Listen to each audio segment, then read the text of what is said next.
You will realize one thing about this presentation is that you know almost as much as I do about what we'll be talking about. What we have done is really not create new knowledge. What we have done is organize old ancestral knowledge. And most of us, when exposed to that, realize, yeah, I knew that. Yeah, I knew that. We just added one and two together. And as a result of that, we have created a whole new way by which we can do poultry and do poultry at scale without compromising on any of the traditional and ancient knowledge. So with that, I think, well, we are a bit behind on time again, but I hope that we can have a robust conversation. So we're poultry-centered for many reasons. The most important reason we are poultry-centered is because, as an agronomist, I wanted to get back into agriculture after spending many years developing other kinds of businesses. And the reason I didn't work on agriculture was primarily because the markets hadn't been ready for system-level designs until about 2005. 2005, things started to really change, and the demand for non-conventional products started to become stronger. And as an agronomist, and as a native Guatemalan and somebody who grew up with nature, I have never been interested in row crops, in monocultures, on machines, on chemicals, none of that. I studied it, and we became experts at it, but I never found any use for it. And so I did other businesses, like agroforestry systems in Minnesota and Wisconsin, and forest management, and coffee company called Peace Coffee, and other things like that. So coming back into agriculture, I wanted to do that not from the standpoint of setting up a farm, although I did that too, but setting up a farm to explore new ways of interrupting or disrupting the traditional linear way that we used to think about agriculture. Now, to do that, and to do it regeneratively, and we'll see in a minute what regeneratively means for us, you have to start with livestock. There's something fundamental about the role of animals in the overall cycles of nature. If you remove the animals, you actually throw everything out of whack, from the microbiological systems in the soil to the kinds of plants that will grow, to the imbalance of life, flora and fauna. All of it gets thrown out of whack. If you have seen a video about this national park in California, well, it's more than one state, I guess, but they reintroduced, the wolf had been hunted out, killed out. And they reintroduced, and I think it was only 5 heads of wolf that were introduced at Grand Canyon. And within a very few years, erosion stopped, new species came back, the hawks came back, the snakes came back, the water found its level again, the ravines got repopulated. One single species had this massive ripple effect. So regenerating space requires animals. Whether we eat them or not, that's our choice. But if we're going to eat animals, we better restore them to their natural habitats to the extent that we can do that. Now, for us, it was about triple bottom line: ecological impact, economic impact, and social impact. And from the 3 of them, the social was our beginning point. See, the way the world works today, if corporations and government that control our food system were willing to restore the ecology and to make money, they could do that. There's nothing in between them, and do not accept their willingness and their ability to think differently. But they could restore the ecology and make money. That doesn't mean that all of us are going to be better off. Because right now, we are most of the food system is financed, subsidized by cheap labor. We're talking about over 30 million people in the U.S. alone that provide over 90%, over 90% of those 30 plus million people that work in the food system go home poor after feeding the rest of the world and hungry. And that is by far the most important subsidy that the industrial system extracts out of us. So yes, they could fix, they could make money and they could fix the ecology if they wanted to. But that doesn't mean we do better socially. So here's what we said. We're going to enter the system again, because I had been away from farming for a while. I mean, I stayed connected to different ways, but we're going to enter the system back again, but strategically place ourselves in the global context of food and agriculture so that we can engage the most people, not the most land, not the most animals, but the most people with the highest potential ripple effect. And we will do that regeneratively. Now, we have our own very scientific basis on what regenerative is. And to do that, we needed to start with livestock. Now, the only livestock that can be applied globally, and it can be adopted at different levels of scale, but by all of the small farms in the world, is poultry. There is no other livestock that actually meets that criteria. You can try pigs, but you can destroy the rainforest with pigs. Cattle especially will destroy this ecology in no time. Chickens won't do that. You have to be a very stupid farmer to actually destroy an ecology with chickens. But you need a lot of knowledge for the other animals to do well, and that's why we are wrecking the ecology by raising more cattle, more pigs, and more of that stuff. So having defined chickens, it also allows us in the United States to engage the immigrant populations, and the immigrant populations are over 80% of the cheap labor of the conventional food system. So the ripple effect, if we can engage that population, is massive, because there is nothing more important to the conventional system than its subsidies. See, there is no companies without subsidies. Truly, the reason Belize can't compete against producers in the U.S. has nothing to do with how good they are at business. It's because they get subsidies that Belizeans don't get. We have to pay the real cost of production here. They charge their cost of production to the taxpayers through the Farm Bill, which is over $486 billion that goes to 10 industrial sectors. That's our tax money. It's not profits that they made because they're good business people.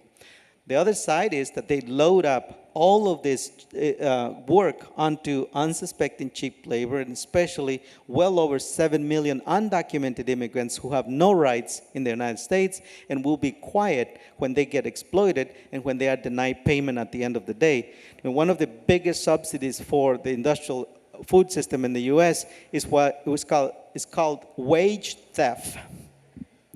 See, Tyson and other companies, what they do when payday is coming up is that they call immigration and they remove people. They don't deport them. A lot of them, they don't want them deported. What they want them is removed from the labor force, and then 2-3 weeks later, they release them, and then they go back to the same businesses, but now they can't collect the previous check because they were no longer there, and they got to start all over again. It's a really fascinating thing. If you don't believe me, look at the documentaries. Food Inc., for example, documented this during the night, and they went to the homes and all of that, and they watched this disruption happen firsthand. So the other big subsidy for industrial systems is that nobody charges them for destroying the water systems that we depend on, polluting the oceans where the fishermen, all of those communities depend on. Nobody's charging them for destroying those economies. The cost of conventional food is so high, yet we get this illusion that cheap food somehow is a reality, because in the cash register, when we go to Walmart or whatever, Super Target, we don't get charged for the real cost. Here, we pay for the real cost. And guess what?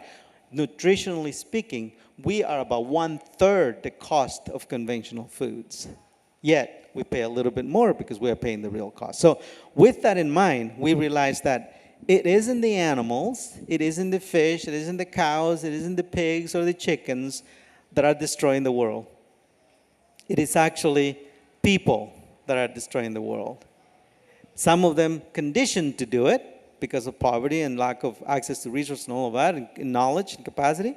And some of them because they see money, and most, I would say, my father still lives across the border in Petén, and he doesn't write, he doesn't read, but he's not the one generating GMO crops and pesticides and fungicides.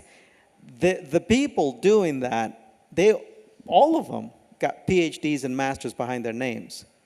Those are the folks that are responsible for the largest devastation of our ecological systems, but we always blame the farmers. And that is, it's just a scapegoat. It's just this incredibly frustrating world we live in where most of the educated people believe all that bullshit. And so education today has to be divided into two things. The kind of education that my father has, which is a lot of knowledge, but equally a lot of wisdom.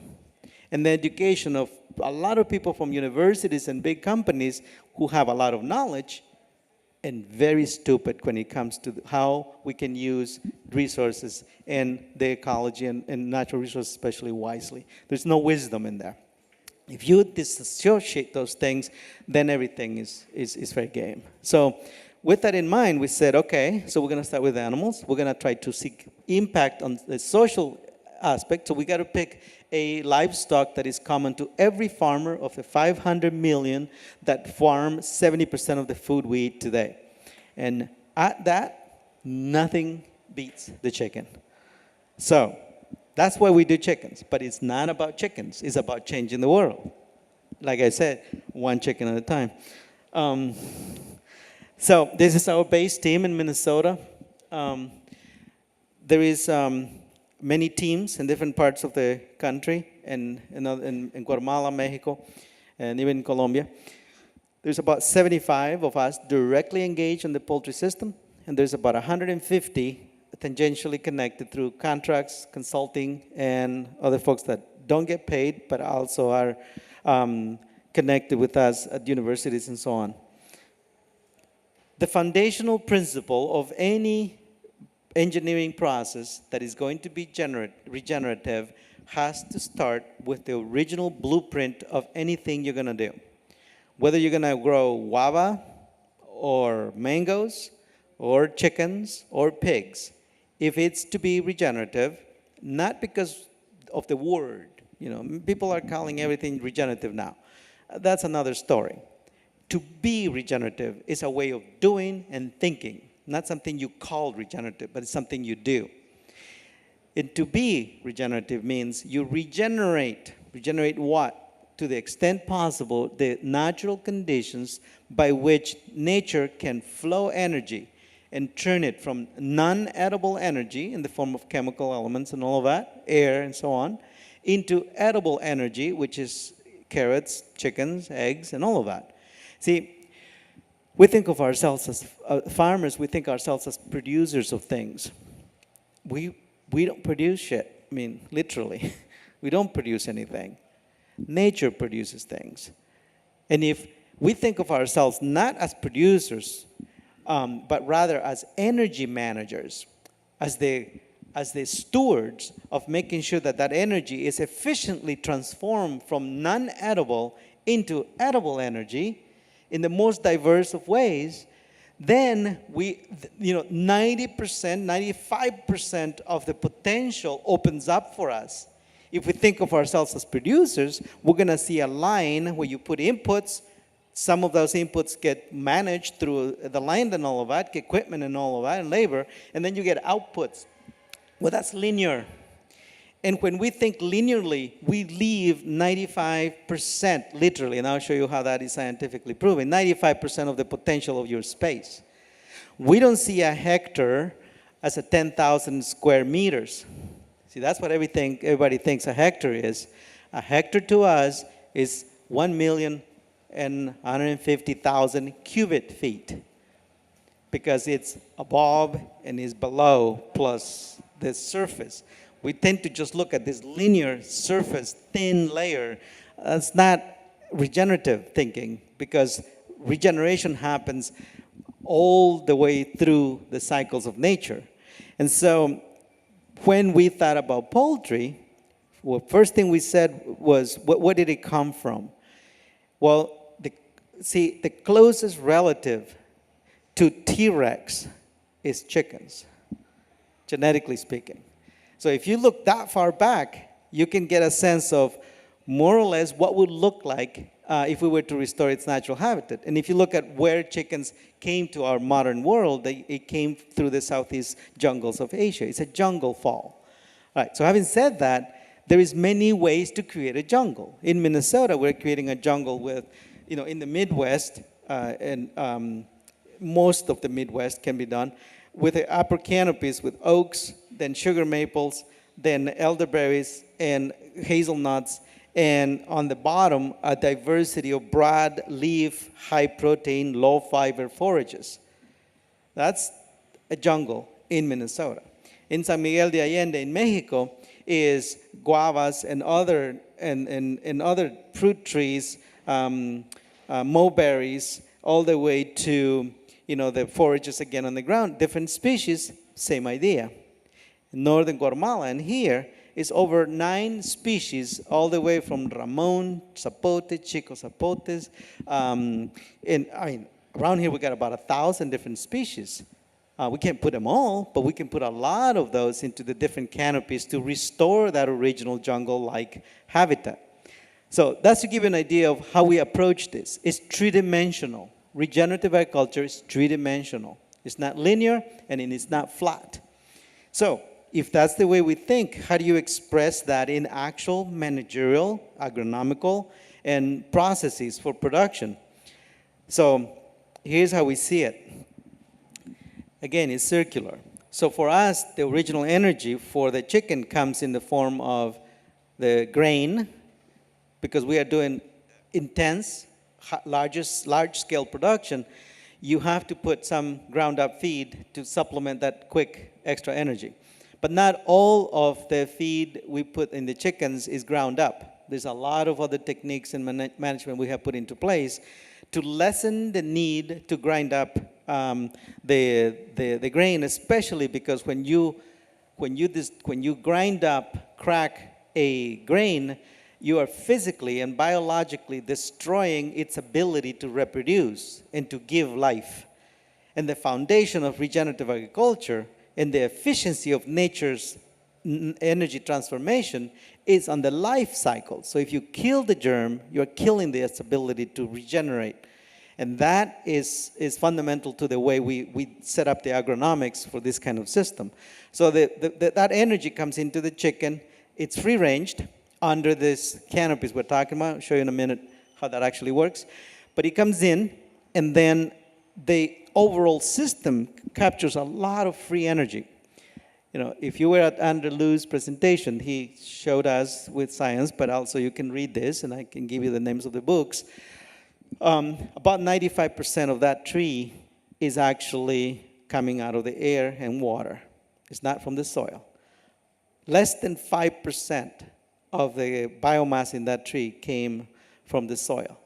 So technically, most of the energy we need is free, is floating. And the more we put out CO2 and ammonia and all of that, the cheaper, the less difficult it gets to take free energy and turn it into really high-density nutrient food, as long as we are managing the energy right. That's why if you think of yourself as a producer, you're going to leave 95% of the potential income just floating out there. You're not going to be able to capture that.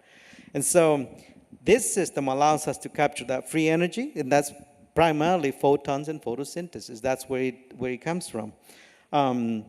Inside the paddocks, which means where the chickens are roaming under the trees. Because aside from that, there's another side of the production system that is poultry-centered that doesn't have chickens, but it's still part of the energy cycle that starts with the feed in the chicken.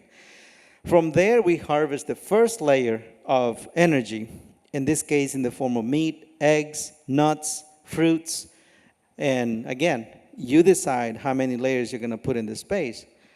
And what species are going to go is based on whatever ecology we're dealing with. We did this in Colombia, again in the dry desert, high desert in Mexico, Northern Guatemala, tropical, Minnesota, Northern California, and so on. Pine Ridge Reservation in South Dakota, I mean, that place had no vegetation whatsoever. Now we are restoring the native species, ancient species, all of that as part of that jungle-like structure. You also get to harvest a lot of that material in the form of cellulose and other kinds of biological compounds that we can use as energy as it breaks down for the next cycle of energy. The direct excess energy in the form of giblets, manure especially, and feathers and all of that gets turned into raw material for the next cycle, where we again gets to harvest a lot of free energy and turn it into non-paddock production. That by this we mean like olive cropping systems and other more extensive landscape-based production, where we harvest again. We're still talking about the energy that went in to the chicken at the very beginning on the top, and the energy that we capture out of the free energy floating in the air. And we turn that again, and we can harvest vegetables, perennial crops, fruits again, continue to expand the same fruits we have into where the paddocks are, to the extent that some of that energy can be put right back into the system again. When you close cycles like this, what happens is that you only harvest around 20 to 30% of all of the free energy you capture. And so 70% of all of that energy stays in the system. That's like a 70% interest on your money, in one single cycle. And then that energy becomes the savings to get started and invest on the next cycle. So you already started up here, and now you get 70% of the new cycle of energy again on top of that, and on top of that. Talk about compounded interest on a bank account, except every year you get 70% of your previous balance redeposited for free. That's the beauty of regenerative agriculture. So for us, the regenerative factor, as we call it, is that 70% of energy that we don't harvest and that we don't ship outside of the farm. Because what we are shipping is only that up to 30% again, in the form of eggs, fruits, grains, and all of that. And again, some of that can be put right back into the system and continue that self-feeding mechanism. This is why rainforests are so efficient, because most of the energy, again, doesn't come from the soil. I mean, in fact, back in agriculture school in 1987, I kept asking a question which I didn't answer until about 10 years ago, when I read New Science and Technology from Dr. Arden Anderson's Life Cycles, Energy Life Cycles Through Energy, and the Science of Agriculture, which was, I thought I had been taught science in agriculture in ag school, and nothing to do with science in agriculture. It was a linear industrial way of indoctrinating us to follow blindly something that doesn't work from the standpoint of producing food. It works from the standpoint of producing money because it's designed for ownership and control. It's not designed for production, actually. And so what I learned was that the reason the rainforest works the way it does, even though it only has, my question in 1987 to the professors was, how do you explain the biomass above the ground when we got less than 10 centimeters of soil and then it's bedrock, especially around the area of Puptun, for example? But if you take the inventory of forest in that space, you have 100 times more biomass. And so, that was 1987. We weren't talking about regenerative, any of that. I mean, we're still running this linear way of thinking. And so they said, well, the trees have this really good ability to recycle. I mean, no, they're not recycling anything. If you add all of the atomic values and actual molecular values, weights of all of that soil, you get only about 1/100th of the actual weight, molecular weight up there. So don't tell me that from a chemical perspective that adds up. It's not mathematically correct. But nobody could explain how that happens. This is how it happens. And once we learned this, we unleashed the other 95% that we never got taught. And that's the real science of agriculture. So, having said that, we really can bring this back into species, into management, into processes, into introduce some of that input-output kind of thing, but from a very different three-dimensional set of lenses. So what you have is the chickens on the bottom and then different canopies. In this region, we can build it all the way to pacayas, for example, the pacaya and shate and all of those very expensive palms and edible vegetables that grow in complete darkness. In fact, our pacayas area, we had to harvest it when it was sunny because even on cloudy days we couldn't see. That was how dark it was in that part of our farm. And again, we didn't learn this at the university. This is knowledge that we harvested from the neighbors and my father and all of the elders in our community. What we did, though, was take that knowledge and systematize it so that we could create what we call units of production. See, the U.S., most of the world uses the acre or the hectare as the unit of production, and then everything is measured in relationship to that. So pounds of fertilizer per acre, bushels of harvest per acre, seeds density per acre. Everything is either per acre or per hectare or something similar. Now, that is important because you have to have a way to measure, evaluate. What you don't measure, you can't manage. So it was critical to develop that level of blueprint. Now, we did it from a three-dimensional lenses, so we didn't use the specifically 1 acre and what we're going to do with it, but rather we said, what does the chicken need and what would it do? So we tested, we put up buildings because they need shelter. We put the shelter, and then on the first year, we didn't put fences or anything. So we wanted to watch in different numbers how far would they forage and roam, and what percentage of them will do that, so we could define very specific densities that would not overgraze the space, that would allow it to regenerate and all of that. The conclusion was, we started with 4 paddocks that we rotated, then 3. We ended up with 2, because again, the chicken is not very, very destructive like other animals. It doesn't compact really, it helps the soil, it controls pests and all of that. It forages, although it doesn't like grasses, it likes forages, broadleaves especially. So we figured that the unit needs the shelter, because in the night, and especially if you got egg production, you got to protect the eggs from wild animals and the chickens from wild animals, all of that. So that shelter is designed very specifically. Light is precisely managed to get the chickens to behave the way you want, to go where you need them, all of that. So don't just build a coop. It doesn't work. It's got to be, light has to be managed and so on. The spaces, the corners, things like that. Square corners are not very good if you don't manage the light right, for example, and so on. So the shelter is very specific. Square footage per chicken is very precise as well. We can't go below a certain level, otherwise the behavior starts deteriorating. There is no manipulation of the chicken, so no cutting of the beaks, none of that. And we use not the industrial broilers or the industrial breeds, but we use more natural heritage breeds. Now, from that, you still have the grain bin for the feed, and you get the other bins for whole grains that we sprout, and we'll tell you how we do that. Water systems, especially water systems that are automated, so we don't know hauling water or hauling feed or any of that. As mechanized as possible on that side, and also because we use nutraceuticals and medicinal herbs, natural herbs, and all of that we put through the water system and also through the feed system. And that's how we manage the health of the animals, and because of that, also their productivity and the very small losses. We have less than 25% of the industrial losses of chickens to all kinds of things, trampling, diseases, and all of that. So the maximum loss we have had now, the average, I should say, is 3%, compared to up to 10% that the industrial system will lose. And that's because of management like that. And then we have 2 paddocks.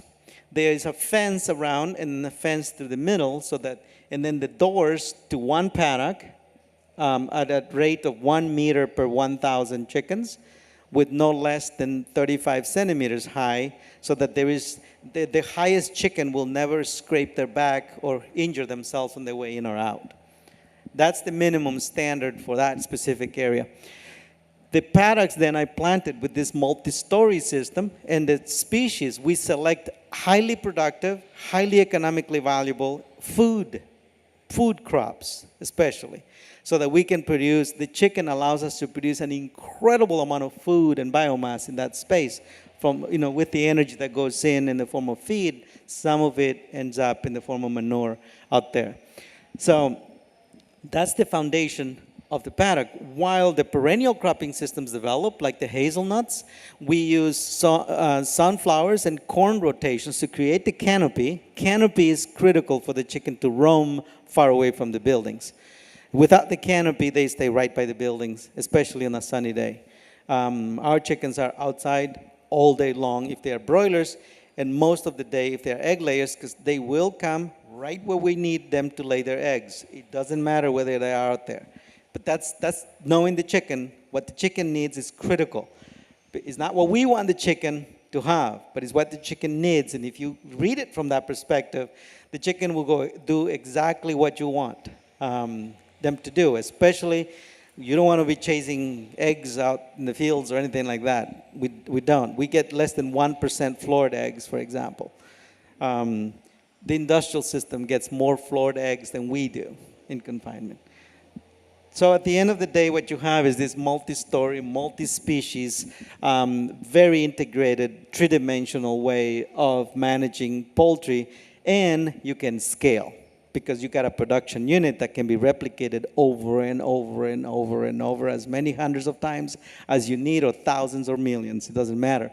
That allows us to bring a blueprint, not of a unit specifically, but of a process by which we can adopt this to every ecology that will support the slightest form of a jungle, any farm, anywhere. So in Minnesota, for example, hazelnuts are critical. Now we are producing, the chicken is producing as top quality hazelnuts. We are producing over 4 times per bush than every one of the 500 farmers that have hazelnuts in the Midwest. This is according to the University of Minnesota and the University of Wisconsin's research, because they coordinate that and they track the average. And when I loaded up our information from our space, they called us because they wanted us to correct it because something was wrong with our information. I said, no, that's not possible. You can't get 4.5 pounds out of a bush when we are getting 0.5, half a pound, and 0.75 pounds per bush. And I said, well, you can come and harvest them yourself if you want to and weigh them with your own scales, but you're going to get the same 4.5 pounds. So they came and they spent about a day. And after that, they started creating theories and white papers and all of that, theorizing what was working. It's just simple. It's the chicken. Nothing more than that. But also we had studied the phenotypical and genotypical characteristics of the hazelnut, and we had already established that it was going to work because we understand the science of agriculture. They were trying to fit it within a box where three-dimensional thinking doesn't fit.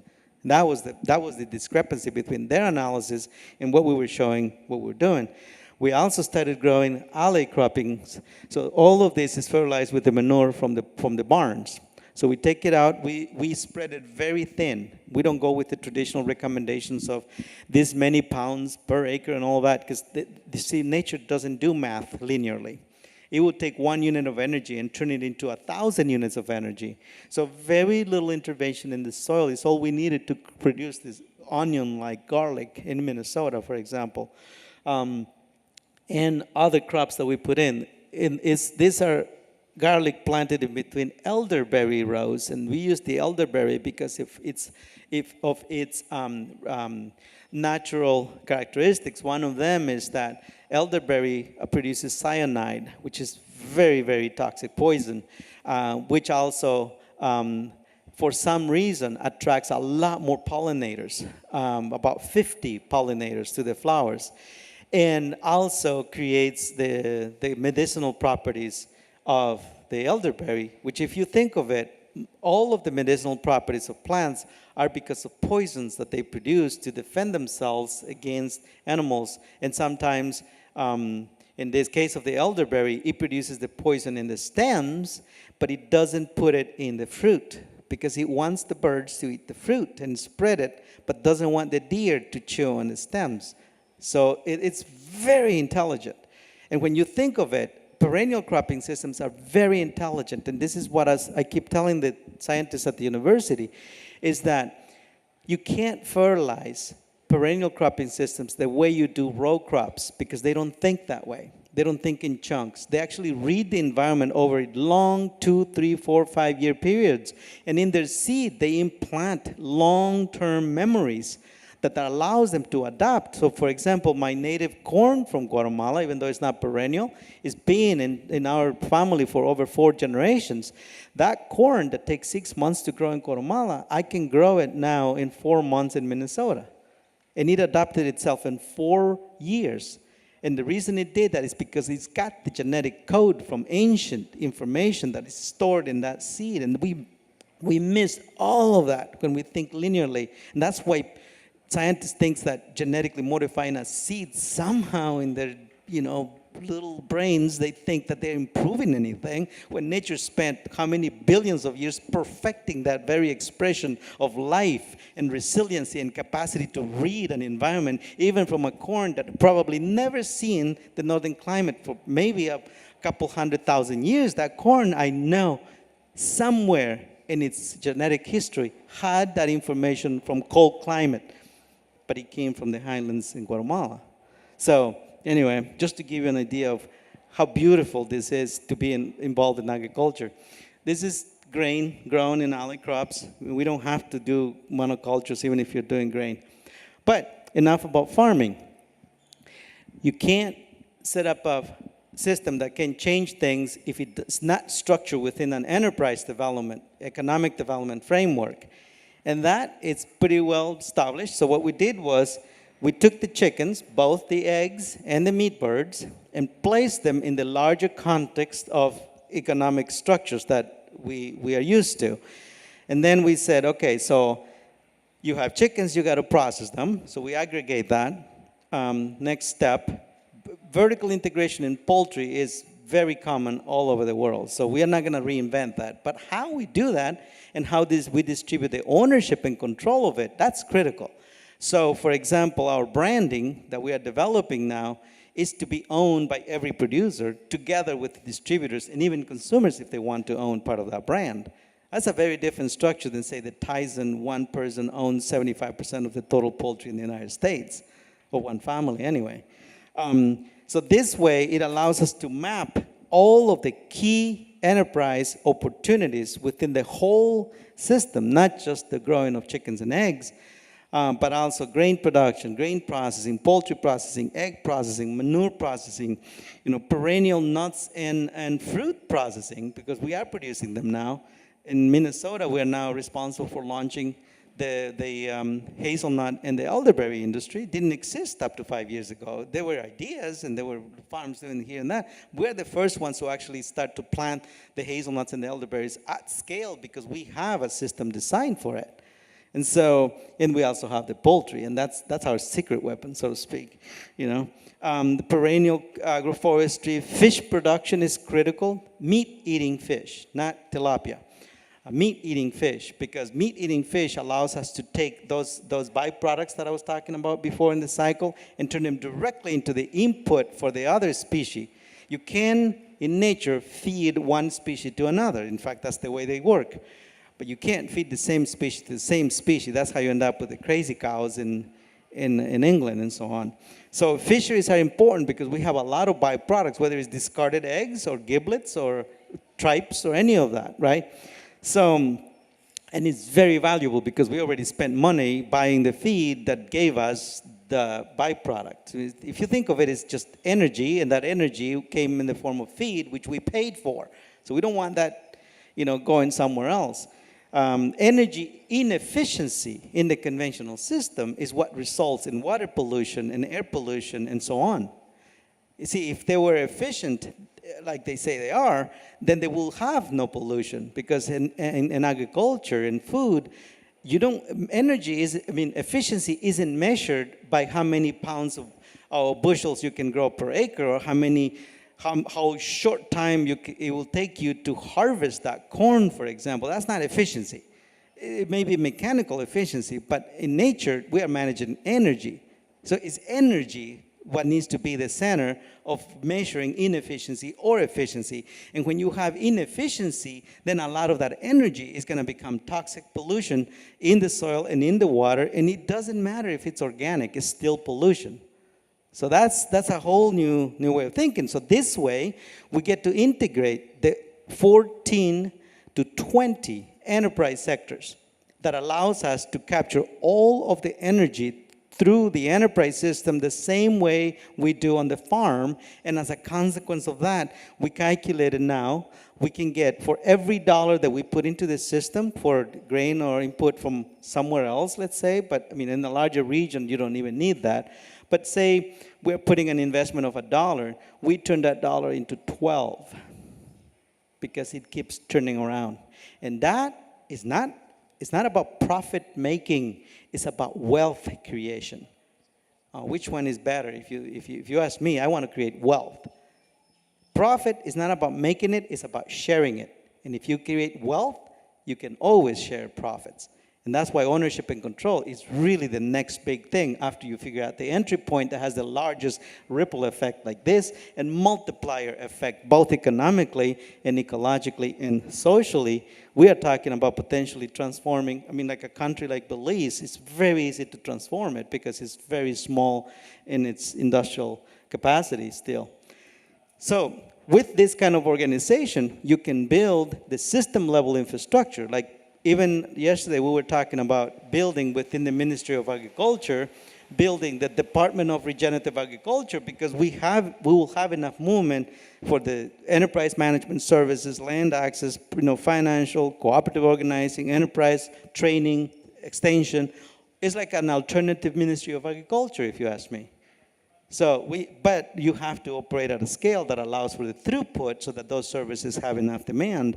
And at the end of the day, what you have is a truly triple bottom line system level design. So again, this is about farms, but not individual farms. It's about systems of farms. Large scale system, small scale farms. So having said that, the process for doing this, we normally, even if you are if you want to take this to your own farm, you first build a prototype unit, then you move it to the farm level.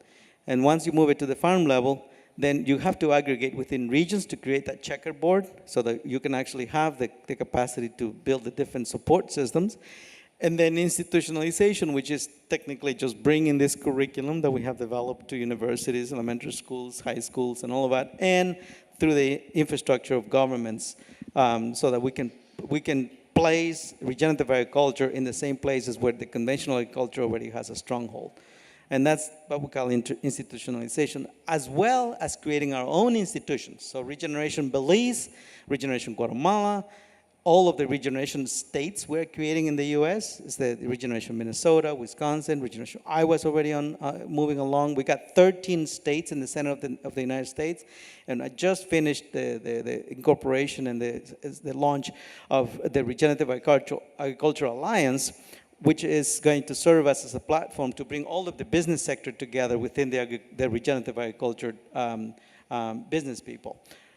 So anyway, all of that is part of that institutionalization process once we have those regional systems deploying. This is one of the units. The first unit, this is about 3 years into it. At this point, you can't see the ground anymore. We shoot for an 80% canopy cover. We use drones, and we used ground cameras to evaluate the behavior of chickens on the different levels of canopy. And around 80%, it balanced out. Above that, so we had it almost 100%, and then we kept removing it and flying the drone. They react exactly the same way to a drone as they react to a hawk. So we wanted to know that no hawk was going to have our chickens for dinner. So we kept flying the drone until they started to get scared of the drone because they could see it, and they know when they are vulnerable. And that was around 80%. You can go down to 60%, and they still will roam really far as long as there's chunks, even if it's less than 60%.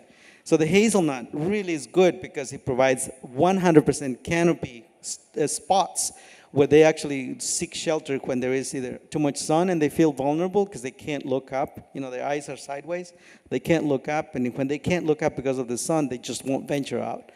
They know better than do that. The hazelnut allows us, and many other species, allows us to actually have them move farther from their shelter because they feel safe from the air, all of that. This is the first 100-acre farm that we're deploying in Minnesota with all of the units. I don't have pictures of the operations in Mexico, but there's operations already producing in Mexico and in Guatemala and other states as well. Pine Ridge Reservation in South Dakota, we partner with the natives there, and we have deployed another system. We're now partnering also with Maharishi University of Management in Fairfield, Iowa.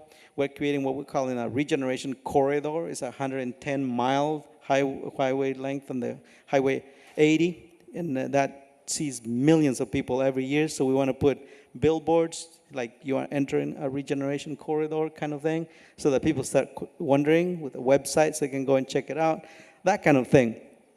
But this, it starts with setting up these farms. In this case, 6 production units of poultry allows us to manage the whole farm with no other input than our poultry manure. And again, capturing all of that free energy. The total gross income from this space, after taking a lot of land out of production, wetlands, we restore them, we put all of that back into its natural habitats. And after doing all of that, where the previous farmers were draining and putting corn and soybeans in it, our total gross income for the farm, after having done all of that, is 8 times what the farmer was producing before. There is no need to degenerate a landscape. If money is what you're seeking, that's not the way to do it anyway. So I'm always puzzled by that, because reason and intelligence doesn't be the foundation of how we do a lot of things. And that kind of bothers me intellectually and deep in there, because, I always look back to my father, because he has so much more intelligence than most of the PhDs I meet today. And that's really discouraging, because it's not a failure of people, it's a failure of our institutions. They uneducate us. This is one experiment we did.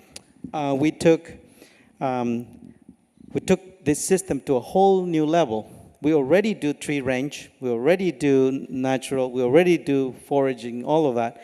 But then we wanted to reduce even the feed that we feed them now by 50%. So push the edge of that. Again, well, we were able to reduce the feed in this experiment of 445 chickens to 63%. So we flipped it. 37% of the total feed was actually ground up feed. 67% was all kinds of other things, forages and sprouts. We reduced the cost of raising a pound of chicken by $1.22. I mean, that's so massive. I can tell you, right now, the industrial system is so tight to the point that if you lose 1,000 chickens in a big barn, you better shut down, because you're not going to make any money anymore. The margins are so thin. And if you could drop, say, the feed consumption of those chickens and get them to at the same age as before and the same weight, and you could drop, say, 5 ounces or 4 ounces of that feed consumption, which is 70% of the cost of raising a pound of chicken or a dozen eggs. If the industrial system could do that, it will hit the international news and the science magazine and all of that, because it will be one of the major achievements they could do today. Well, we just dropped it by 100-fold, and we did it on nature's back in partnership with nature, which allows us to produce higher density nutritional food, very healthy animals. We drop the death rate on this flock was less than 1%.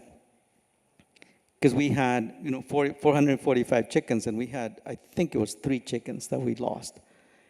And we only lost those at the very beginning because we had, they smother each other, and they were shipped, and they came unhealthy. If we hadn't had that problem, we probably have had 0 loss.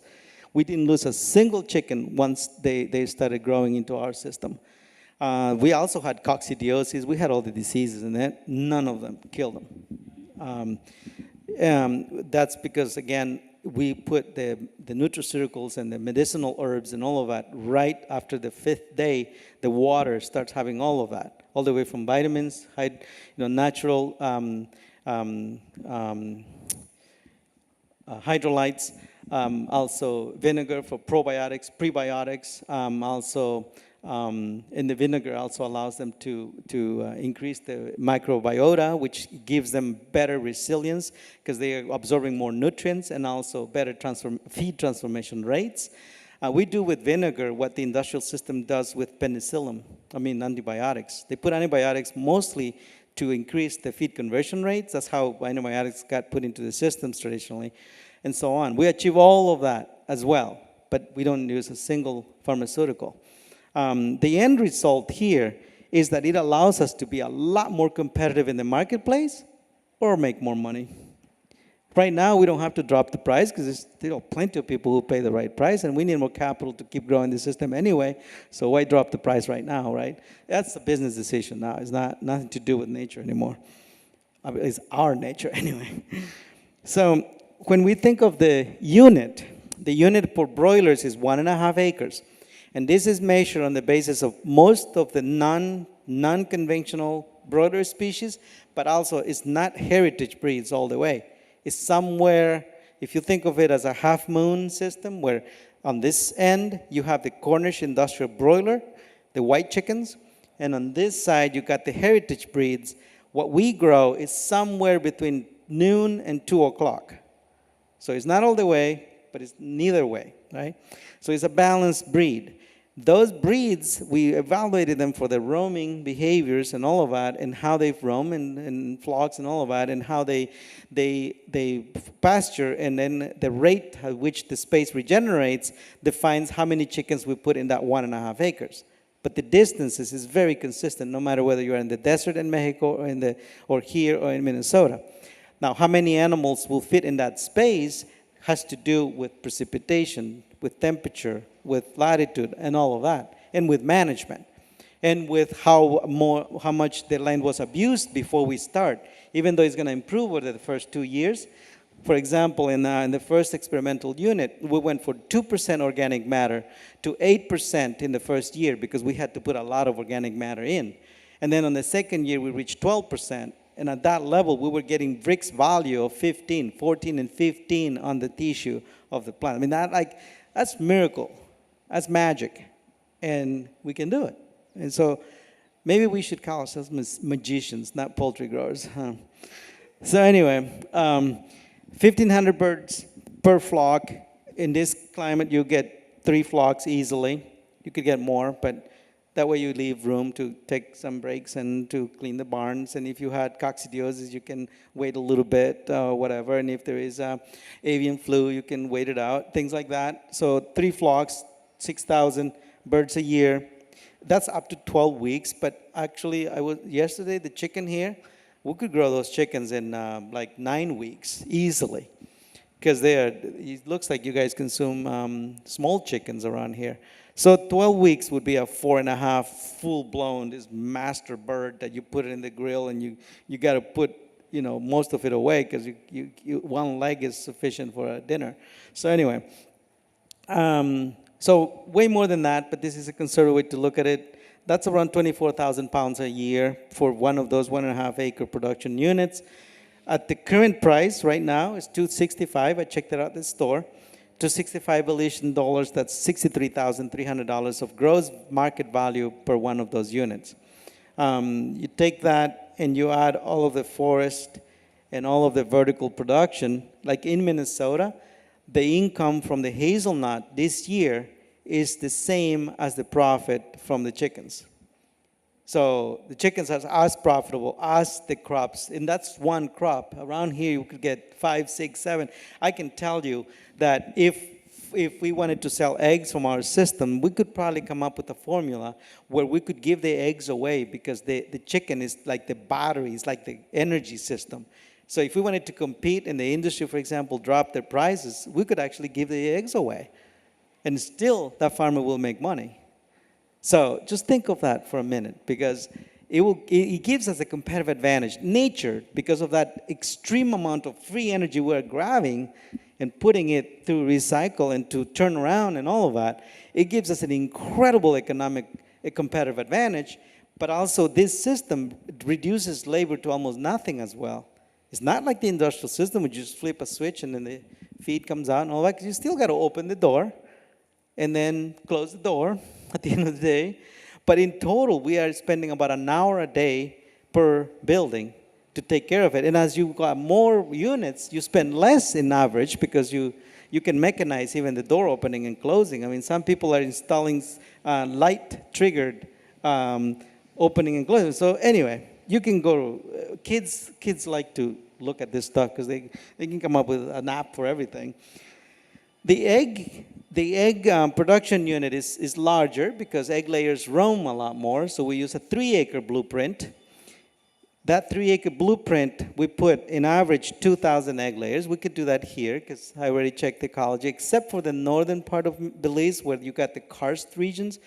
And that's nothing to do with precipitation, temperature, all of that. It's got to do with the movement of nutrients through the soil because that soil is very porous. And so we want to slow that down or reduce the density so that it doesn't end up as pollutant in the underground water. If you look at the Yucatan Peninsula, there's a lot of problems there. The natives in that region just last year won a lawsuit against the Zagarpa in Mexico because they authorized Monsanto and Cargill to grow soybeans, and the chemicals actually leach straight into the underground systems because that kind of soil formation doesn't filter chemicals out, like clay and other kinds of more loam soils, for example, that would hold it and then allow the plants to take it up and turn it around and around rather than letting it go straight into the water.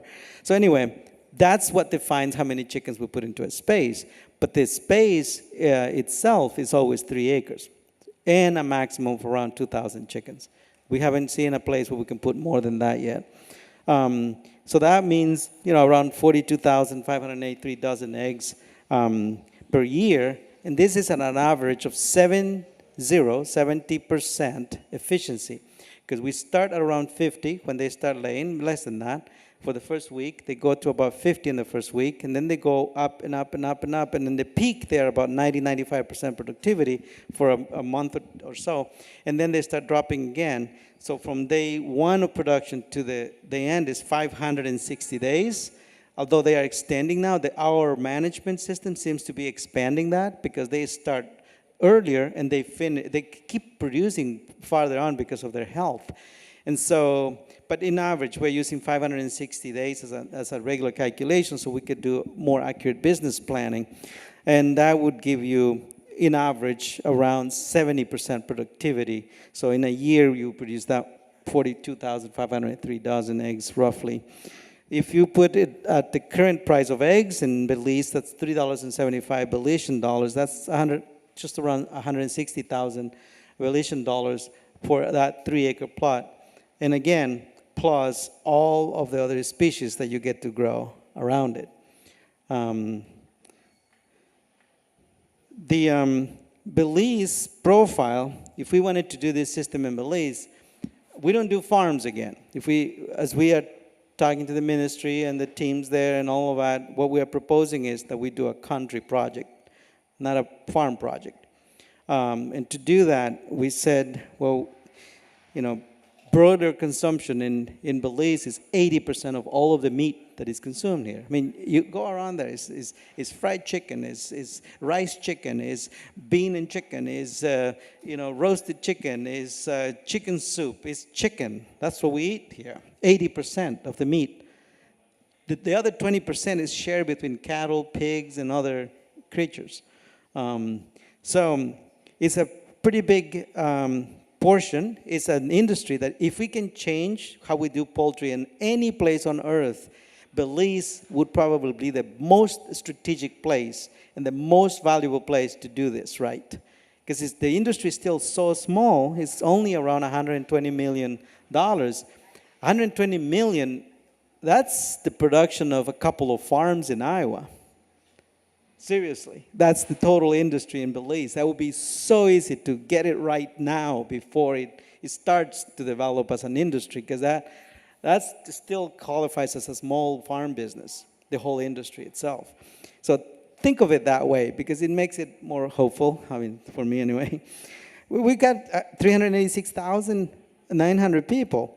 which means that to produce all of these 10 million chickens that we consume, we only need 1,673 of our production units and around 2,510 acres. I mean, I bet there's farmers here that have, who has more than 3,000 acres here of land? I mean, yesterday there was somebody who had 37,000 acres.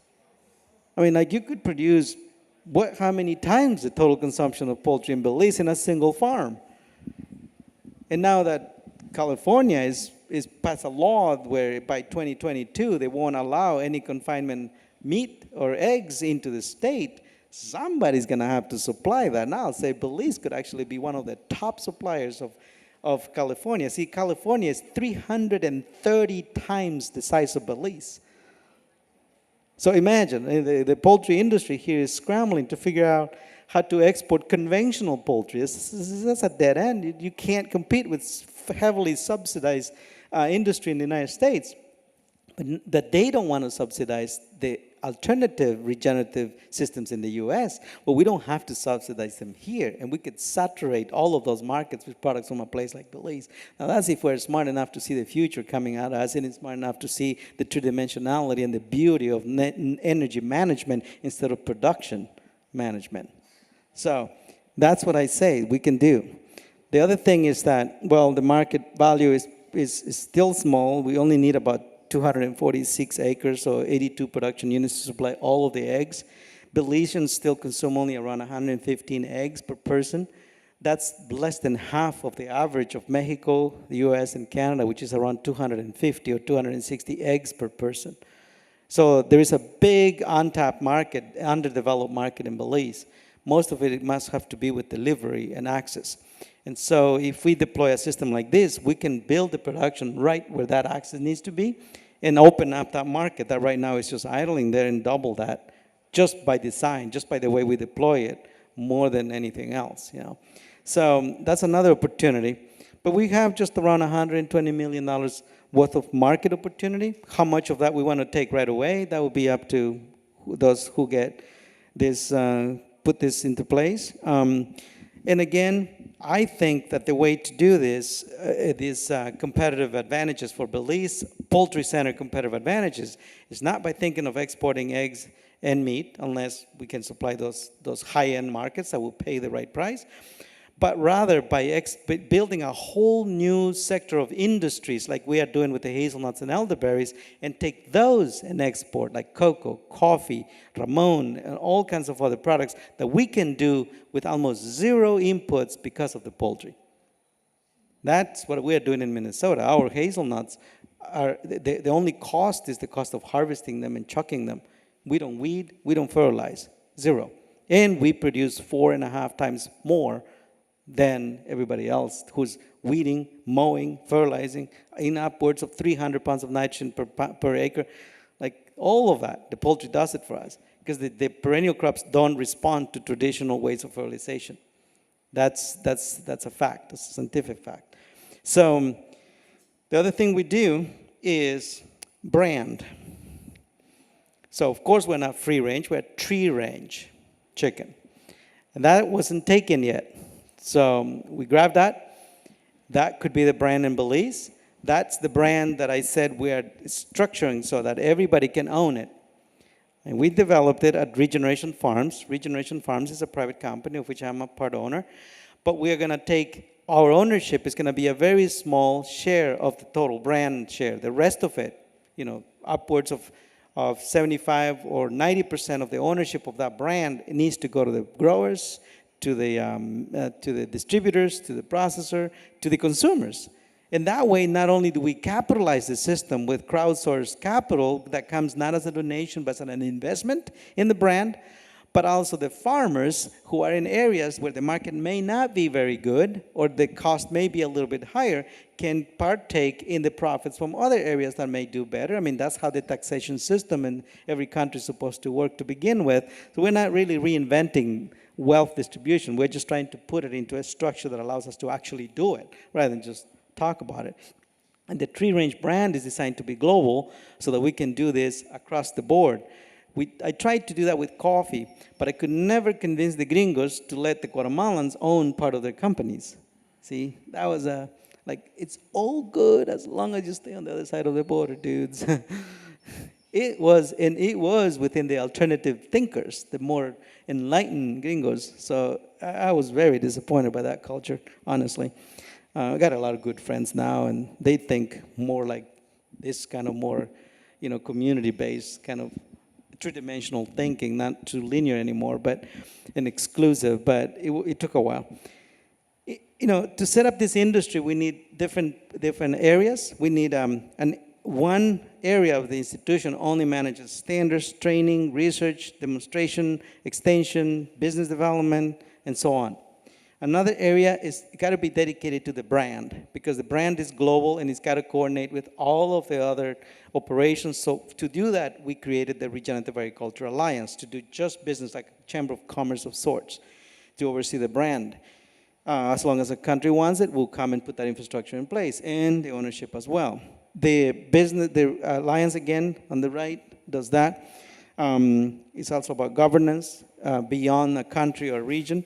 And then there's all the independent producers, farmer-owned, cooperatives, associations, however people want to organize themselves. That's up to folks who want to join the system. But those are the core areas. Technically, if we set up a department or within the ministries of any country, that's the way we are approaching it first. And then if the government says no, then we go on to an established national organization. If we can't find that, then we set up our own. That's what we did in Guatemala. We set up Regeneration Guatemala, and Regeneration Guatemala is setting up the business infrastructure in the country so we can deploy the system. Here, it looks like the ministry may actually, do this, and that would be plan A. That would be the best, because then we institutionalize instantly. And that will put us on a high fast track and really high speed.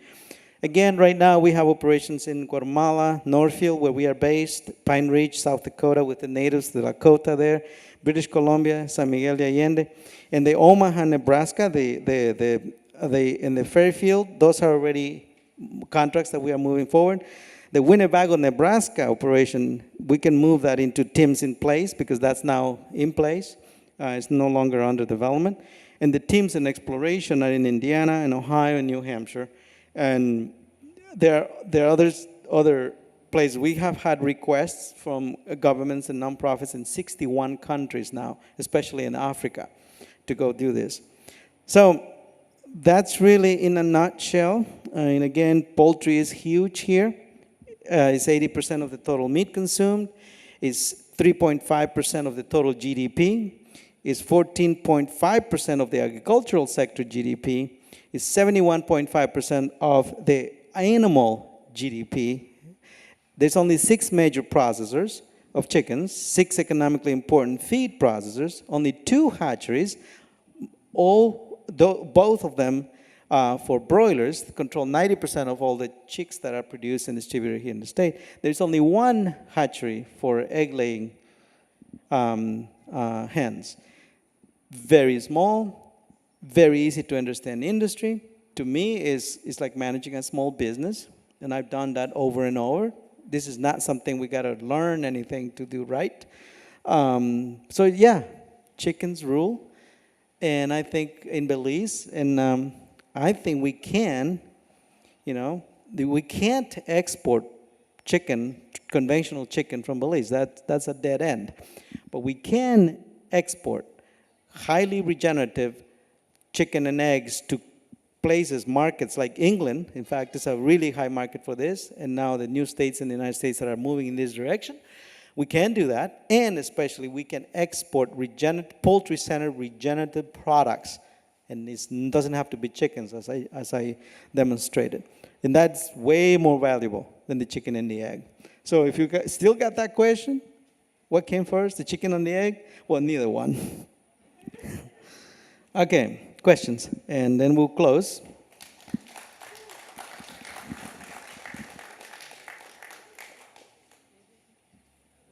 Yes. Sir, did you say that the Minister of Ag is interested in bringing this to our poultry industry in Belize? Yes, he was here yesterday. Then we had a private meeting. We are discussing that, and they are coming to a mission to Minnesota next May. And we're bringing the Ministry of Agriculture from Minnesota here.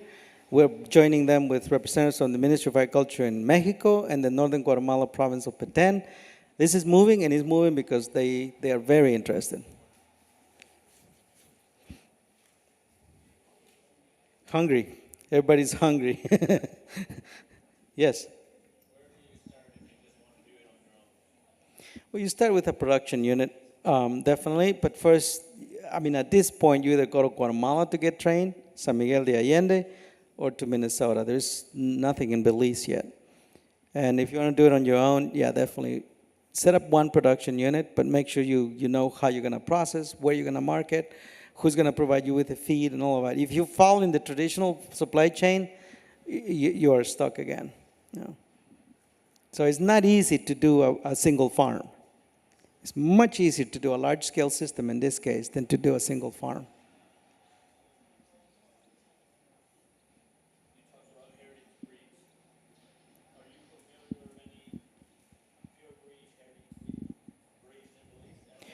There's quite a few, not pure.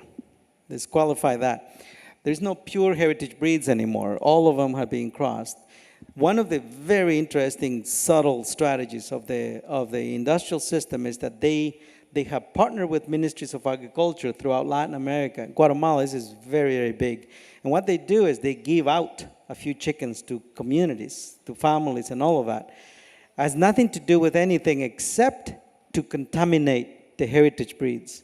That's really the foundation of that strategy, because here's what happens. And this happened with corn, it happened with other native foods.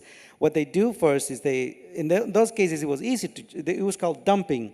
And there was an anti-dumping rule that was proposed back in 1996 and 97 by other friends in Minnesota to eliminate dumping. So it was an anti-dumping rule at the WTO, so that countries like the United States and Canada and other industrialized countries wouldn't dump their excess grain because it decimated the local production, which had no subsidies and all of that. And it was unfair because it was not paying its dues.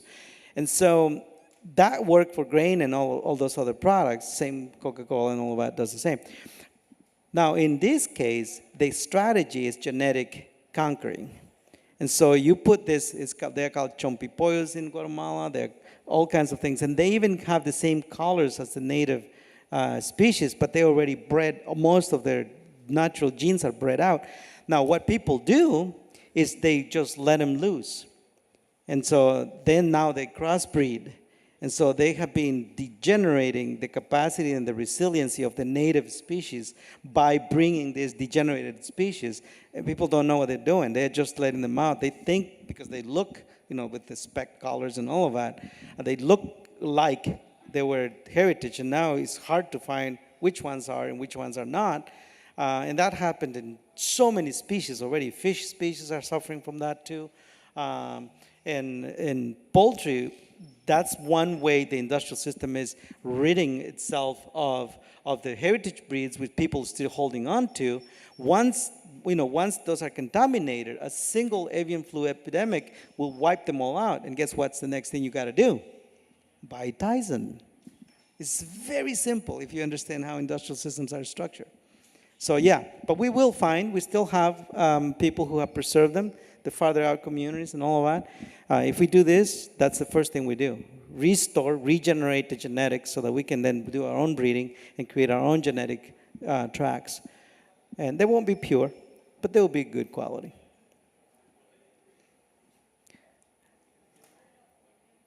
All right, I think we're all excited and hungry.